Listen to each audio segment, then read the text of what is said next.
Movie की शुरुआत में जंगल के बीचों बीच हमें कुछ योद्धाओं को दिखाया जाता है जो लगातार आगे बढ़ रहे होते हैं। इन योद्धाओं में सबसे आगे जुवारो होता है। इन योद्धाओं को देखकर ऐसा लगता है कि ये दूसरे राज्यों के ऊपर कब्जा करते हैं और उन्हें लूट लेते हैं। अब ये जंगल में एक जगह रुकने का फैसला करते हैं जहाँ जी भैरव अपने घोड़े को पेड़ के साथ बांधकर फांसी की झील में पानी पीने के लिए जाता है। और जब वह झील के पास पहुंचता है तो देखता है कि पानी के अंदर सोने का एक टुकड़ा है, जिसे देखकर वह हैरान हो जाता है। वैसे भी इन सोल्जर्स, इन योद्धाओं का यही काम है। ये दूसरे राज्यों को लूटते हैं, लेकिन जिबारों को नहीं पता होता कि पानी के अंदर से कोई उसे देख रहा है। जिबारों वहां से जाने लगता है। उसे महसूस होता है कि उसके पीछे कोई है, पर जब वो पीछे देखता है तो वहां पर कोई नहीं होता। उसके जाने के बाद पानी के अंदर से एक गोल्डन लेडी निकलती है जिसका नाम सैरन है, और सैरन नवजीब सा डांस करना शुरू कर देती है। डांस करने के बाद वो जोर से चिल्लाते हैं और उसकी चीख की आवाज सुनकर यहाँ आसपास जितने भी सोल्जर्स होते हैं सब के सब उसकी तरफ खींचे चले जाते हैं। दरअसल उसकी आवाज से हर कोई मंत्र मुक्त हो गया है, और जब उस आयरन को देखते हैं तो हर कोई उसे पाना चाहता है। उसे पाने की होड़ में जब वो उसकी तरफ बढ़ रहे होते हैं तो एक दूसरे की तलवार से ही इनकी मृत्यु हो जाती है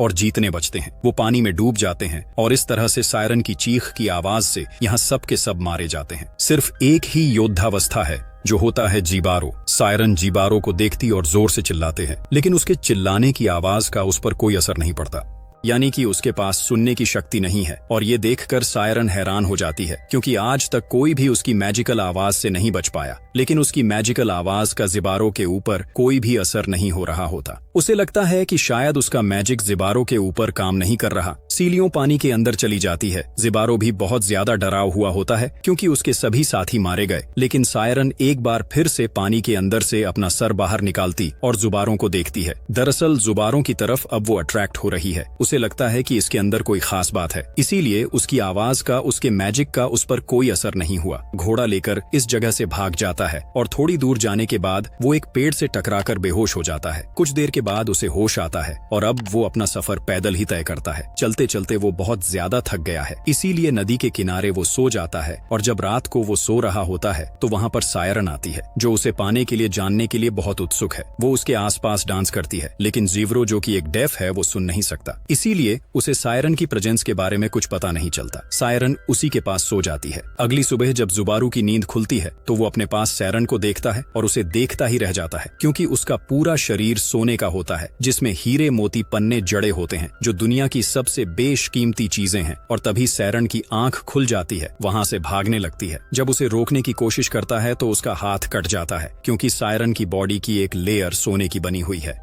हालांकि जुबारू को समझ में आ जाता है कि ये दोनों अलग अलग दुनिया के हैं। साथ ही जब उसका हाथ कटता है तो खून भी निकलता है, जो इस बात का संकेत होता है कि इस रिश्ते में सिर्फ नुकसान और मौत है। लेकिन जुबारू की आंखों में सोने, हीरे, मोती, जवाहरतों का लालच आ जाता है, और उसी लालच के चलते वो उसका पीछा करना शुरू कर देता है। सो आयरन भी लगातार नदी में बहते हुए डांस कर रही होती है, और नदी के किनारे पर आकर सोल्जर अपनी तलवार को नीचे रख देता है। आयरन भी उसे देखती है। उसकी आंखों में उसे पाने की एक ललक है, क्योंकि वो पहला ऐसा इंसान है जो उसकी आवाज से जिंदा बचा है। और अब ये दोनों एक दूसरे की तरफ बढ़ने लगते हैं। जल्द ही ये दोनों एक दूसरे के करीब आ जाते हैं, जिसके बाद ये किस करते हैं। ये बारों के होंठों से खून निकलता है, जो इस बात का संकेत होता है कि ये दोनों एक दूसरे के लिए नहीं बने। लेकिन जिबारो अपने सोने, हीरे, मोती, जवरातों के लालच को पूरा करना चाहता है, जबकि सायरन अपने लस्ट को पूरा करना चाहती है। ये दोनों एक दूसरे के करीब आए हैं क्योंकि इन दोनों के मन में अपने अपने लिए लालच है। ये दोनों एक दूसरे के बारे में बिल्कुल नहीं सोचते। और अब जब एक दूसरे के करीब होते हैं तो जेवारू सायरन के ऊपर अपने सिर से हमला करके उसे बेहोश कर देता है, जिसके बाद वो सायरन की बॉडी से उसकी सभी ज्वेलरी, जो कि बेशकीमती है, साथ ही उसकी स्किन, जो कि सोने की है, उसे भी निकाल देता है। और उसे निकालते हुए सायरन बहुत ज्यादा इंजर्ड हो जाती है, पर जीबारों को उसकी चोट से, उसके दर्द से कोई फर्क नहीं पड़ता। वो बस अपने लालच को पूरा करना चाहता है। वो उसके शरीर से सोने का एक एक खतरा निकालने के बाद उसे नदी में फेंक देता है और वहां से उस सोने को लेकर भाग जाता है। लेकिन सोने का वजन बहुत ज्यादा होता है,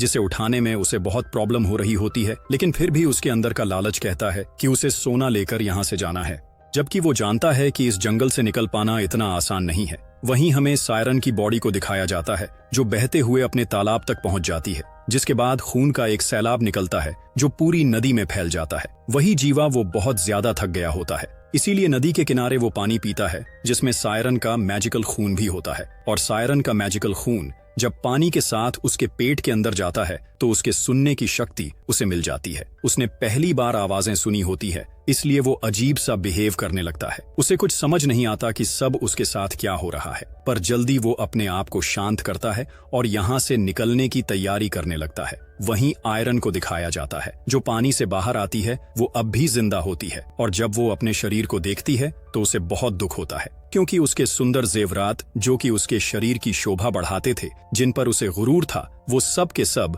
अब जीवारू लेकर जा चुका है और इसी के साथ उसका भ्रम भी टूट जाता है। दरअसल उसे ऐसा लग रहा था कि जीवारो उसे पसंद करता है, लेकिन अब उसे पता चल गया है कि जीवारो सिर्फ उसके सोने, चांदी, हीरे, जवाहरात के लिए उसके पास था और वही हमें जिबारो को दिखाया जाता है जो नदी के किनारे है। सायरन उसे देख लेती है और दर्द से चिल्लाने लगती है और अब जिबारो सुन सकता है, इसीलिए वो उसकी आवाज की तरफ अट्रैक्ट होने लगता है। वो चाहकर भी अपने आप को नहीं रोक पाता और जब सहारण देखती है तो वो जोर से चिल्लाते हैं, जिसके बाद जीवारू बड़ी तेजी से घूमता हुआ डांस करता वह उसकी तरफ खींचा चला जाता है और उसका भी वही हश्र होता है जो उसके सभी साथियों का हुआ था। पानी के नीचे हमें बहुत सारे स्कल्स दिखाए जाते हैं, जिसका मतलब ये है कि सरन यहाँ पर हजारों लोगों को मार चुकी है।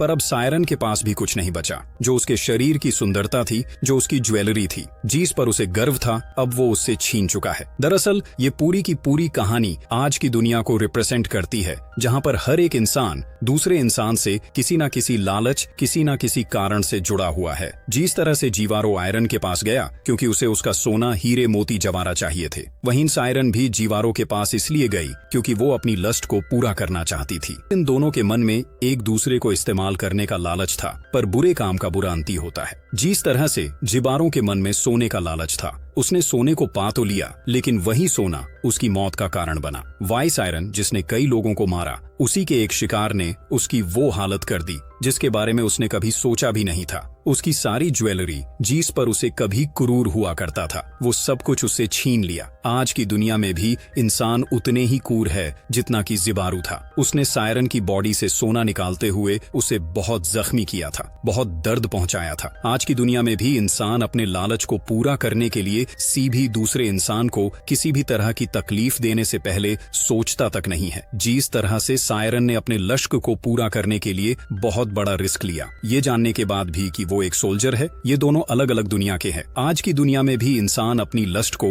अपने लालच को पूरा करने के लिए हर तरह के रिस्क लेने के लिए तैयार है, भले उसमें उसकी जान क्यों न चली जाए। हालांकि हमें जीवारू की कहानी एक एनिमेटेड सिंपल कहानी लगती है, लेकिन इसके पीछे बहुत सारे हिडन मीनिंग हैं जो बार बार आपको देखने पर पता चलेंगे। नेटफ्लिक्स पर आप इस एपिसोड को देख सकते हैं। उम्मीद करते हैं कि ये कहानी आपको पसंद आई होगी।